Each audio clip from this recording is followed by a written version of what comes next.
Marcellin, thanks for joining WADA Talks. Tell us about UNESCO's involvement in the fight against doping. Morning. Thank you for giving us the opportunity to emphasize what UNESCO also contribute in the fight against doping.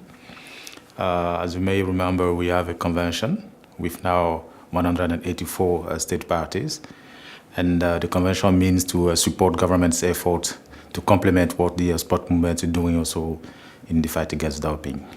And we have a number of objectives that we're trying to achieve with the government. How would you like to see WADA and UNESCO working more closely in the fight against doping? Which are the key areas? The most challenge that both WADA and UNESCO has to face is the compliance issues.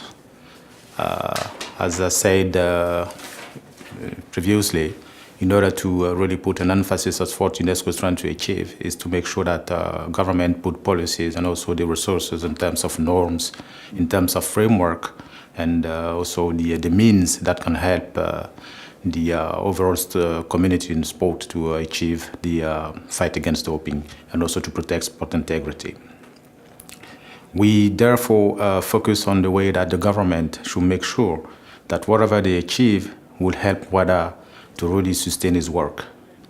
Later this year, you have, very importantly, the next Conference of Parties in Paris.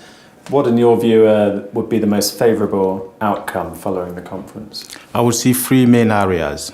The first is to really reshape the objective of the conventions in terms of commitment by state parties.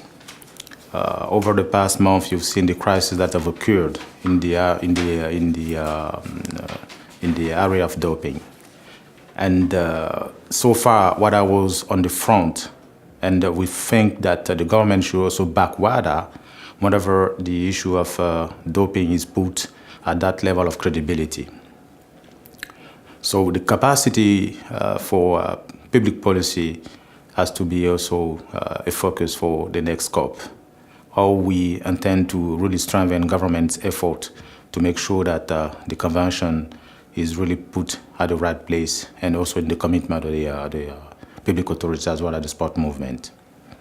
The second part will be more or less to make sure that the resources to implement the convention are provided. As you know, we have the fund, and we need really to reshape the level of the fund to make sure that the objective of the convention is really fulfilled properly by the state parties in cooperation with the sport movement.